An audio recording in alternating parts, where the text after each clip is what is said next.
수능 시험에 모든 노력을 쏟아 달려온 학생들. 남아있는 입시 일정도 중요하지만 이 무너진 생체 리듬과 마음 건강도 챙겨야 할 때입니다. 지친 몸과 마음을 어떻게 회복하면 좋을지 먼저 영상으로 살펴보겠습니다.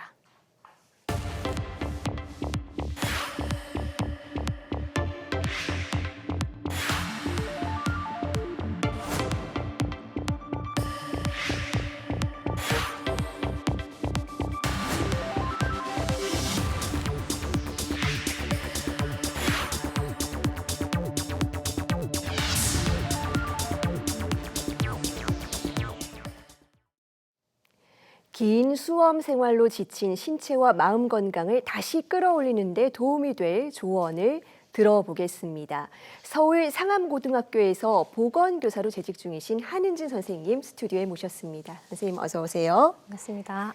네, 일단 그동안 학생들이 공부하느라 장시간 오래오래 앉아 있었습니다. 그렇다 보니까 신체 건강이 무너져 있는 경우가 많은데 어떤 것부터 집중을 하면 좋겠습니까? 지금 우리 학생들의 몸은 오랜 시간 수험생 모드, 즉 스트레스에 대비한 긴장 상태로 지내왔습니다. 이런 상태가 길어지면 몸의 회복 시스템이 충분히 작동하지 못해 쉽게 피로를 느끼거나 소화가 예민해지는 등 여러 신체 신호가 나타날 수 있습니다. 그래서 가장 먼저 필요한 것은 억눌려 있던 몸의 감각을 다시 깨우는 것입니다. 그동안 더 버텨야 해, 조금 더 참자 하며 몸의 신호를 무시해 왔다면 이제는 잠시 멈춰서 내 상태를 정확히 관찰하는 시간이 필요합니다. 이렇게 장시간 내가 한 자세로 목과 어깨에 힘을 주고 있었구나. 긴장 때문에 배가 고프지 않은데도 단 음식을 찾고 있었구나와 같이 이처럼 몸이 보내는 작은 신호를 알아차리는 것이 회복의 출발점인 것 같습니다. 네, 몸의 신호를 알아차리는 것이 중요하다라고 말씀해 주셨습니다. 아무래도 신체 활동량이 줄어 있다 보니까 과체중이나 비만 걱정하는 학생들이 참 많거든요. 그렇다면 그동안 무너져 있었던 균형을 어떻게 맞출 수가 있을까요? 네, 수능 이후 학생들이 가장 조심해야 할 것이 바로 보복성 건강관리입니다. 단식이나 밤샘 같은 것은 갑자기 이렇게 속이 시원할 수 있어도 결국 몸의 균형을 더 흐트러뜨리는 결과를 가져옵니다. 지금 필요한 건 엄청난 변신이 아니라 몸의 리듬을 다시 세우는 작은 건강 습관을 다시 시작하는 시간입니다. 예를 들어 식사는 무엇을 먹을까 보다 언제 먹을까를 먼저 정해보기를 추천합니다. 그동안 불규칙했던 식사 시간을 일정하게 맞추는 것만으로도 몸은 빨리 안정됩니다. 운동 역시 운동량 자체보다는 몸을 깨우는 작은 움직임이 더 효과적이고요. 20-30분 정도 가벼운 산책만으로도 뇌는 이제 긴장을 풀어도 된다는 신호를 받습니다. 수면도 의지보다는 리듬을 맞추는 것이 중요합니다. 당장 몰아서 많이 자거나 무조건 일찍 자는 것보다는 매일 같은 시간에 일어나는 연습을 하는 것이 좋겠습니다. 10대에 무심하게 넘긴 생활 습관이나 감정들은 시간이 지나면 결국 나에게 돌아옵니다. 반대로 지금 나를 아끼는 작은 습관을 만들어 간다면 그것이 앞으로의 건강한 삶을 지켜주는 힘이 될 것이라고 생각합니다. 네, 전반적으로 새로운 걸 하려고 하기보다는 리듬을 회복하는 게 중요하네요. 자, 몸만큼이나 마음도 지쳐있는 학생들이 참 많거든요. 지금 원하는 대로 성적이 안 나온 경우도 참 많고 어떤 허탈감 이런 것들로 고통받는 학생들도 있는데 어떤 마음가짐을 갖는 게 좋겠습니까? 수능이 끝났거나 아직 입시 준비 과정이 이어지고 있는 학생들도 결과와 상관없이 상실감이나 허탈감을 느낄 수 있는 기간입니다. 오랫동안 한 가지 목표를 중심으로 생활해 왔기 때문에 그 과정이 잠시 멈추거나 방향이 바뀌는 순간 자연스럽게 생기는 감정입니다. 이럴 때 가장 피해야 할 것은 빨리 잊고 다음으로 넘어가야지라며 스스로를 너무 다그치는 것입니다. 오히려 지금은 내가 정말 그동안 힘들었구나, 속상한 기분이 드는구나 하는 것처럼 내가 느끼는 어떤 감정이든 그럴 수 있다고 그대로 인정해주는 시간입니다. 감정을 무리하게 억누르다 보면 오히려 다른 방식으로 때로는 더 힘든 형태로 나타날 수 있기 때문입니다. 그렇게 지금 내 마음이 어떤지 잠시 멈춰 들여다보고 그 감정을 말이나 글로 표현해보는 시간이 필요합니다. 이런 과정이 앞으로의 입시 준비에도 도움이 될 뿐만 아니라 성인기로 나아가는 나를 이해하고 성장하는 첫걸음이 됩니다. 네, 이런 훈련들이 참 성인이 되어서도 너무나 중요하죠.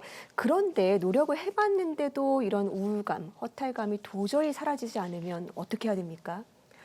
마음이 오래 힘든 상태로 이어질 때는 내가 왜 이럴까 하고 자책하기보다는 그 감정을 안전하게 다룰 수 있는 도움을 자연스럽게 찾는 것이 중요합니다.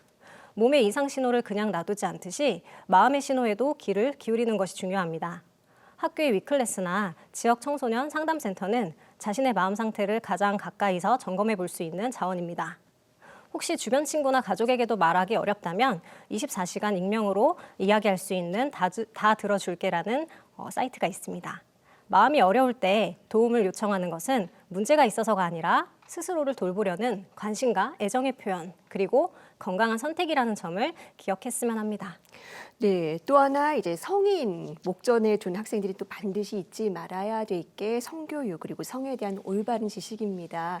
이 선생님으로서 조언해 주실 만한 내용이 있을까요? 성인이 된다는 것은 자유가 커지는 만큼 관계에서의 책임도 함께 따른다는 것입니다. 건강한 이성 교제를 위해서는 성에 대한 올바른 지식도 중요하지만 그것만큼이나 중요한 것이 바로 상대방을 존중하는 관계를 맺는 태도입니다. 특히 중요한 것으로 저는 경계와 존중을 꼽는데요. 이성 교제이든 친구 관계이든 앞으로 만나게 될 모든 인간관계에서 내가 불편한 순간을 솔직하게 표현할 수 있는 용기, 그리고 상대의 비언어적 신호나 의사표현 자체를 그대로 존중하는 태도, 이 두 가지만 지켜도 훨씬 건강하고 균형 잡힌 관계를 만들어갈 수 있습니다. 네, 건강한 마음가짐을 가지고 책임감 있게 상대방을 대해라. 그리고 또 잊지 말고 실천해야 될 것들도 있을까요? 네, 첫째는 디지털 공간에서의 책임입니다. 요즘 연애는 SNS나 메신저로 소통을 하는 경우가 많은데요. 이때 상대방의 사진이나 대화 내용 등을 허락 없이 저장하거나 공유하는 행동은 상대방에게 자칫하면 깊은 상처를 줄 수 있을 뿐만 아니라 법적으로도 문제가 될 수 있습니다. 온라인에서도 서로의 경계와 사생활을 존중하는 태도가 꼭 필요합니다. 둘째는 관계를 성숙하게 마무리하는 태도입니다. 만나는 과정만큼이나 감정이 달라졌을 때 관계를 어떻게 정리하느냐도 참 중요한 과정입니다. 감정적으로 상대를 몰아붙이기보다는 내 마음을 솔직하고 차분하게 표현하며 관계를 마무리하는 것은 어른으로 성장해가는 큰 배움이라고 생각합니다. 그리고 무엇보다 연애에 너무 몰입하느라 내 자신을 잃지 않는 것이 중요하다고 제가 강조하는데요. 나의 삶이 건강하고 스스로의 중심을 잘 잡고 있을 때 관계도 훨씬 오래 유지될 수 있습니다.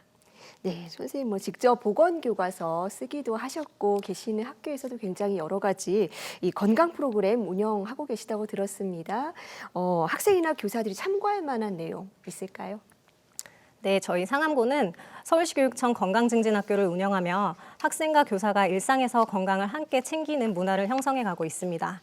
예를 들어서 학생과 선생님이 한 팀이 되어서 서로 건강 습관을 점검하는 사제동행 운동 챌린지나 책을 읽고 작은 실천, 미션을 인증하는 독서 운동 챌린지를 즐겁게 진행하고 있습니다. 함께 운동을 독려하고 개인 목표를 점검하는 과정에서 서로의 경험을 나누고 자연스럽게 함께 건강해지는 기쁨을 느낄 수 있기 때문입니다. 제가 이러한 프로그램을 운영하면서 가장 중요하게 생각하는 부분이 바로 이러한 건강 경험입니다. 건강은 하기 싫은 것을 억지로 참거나 버티는 것이 아니라 즐거움을 느끼고 자기 주도적으로 또 주변 사람들과 함께 이어갈 때 평생의 습관이라는 점을 학생들에게 직접 깨닫고 즐거움을 좀 느끼도록 해주고 싶기 때문인데요. 앞으로도 학교가 학생과 교사 모두에게 이러한 건강한 에너지를 나누는 공간이 되기를 바랍니다. 네. 수능 시험만 보고 달려왔겠지만 우리 학생들 더 중요한 선택 그리고 더 중요한 단계들을 앞두고 있습니다. 몸과 마음의 건강을 돌아보고 또 조금은 숨을 고르는 여유도 가지면 좋겠습니다. 선생님 오늘 말씀 잘 들었습니다. 감사합니다. 감사합니다.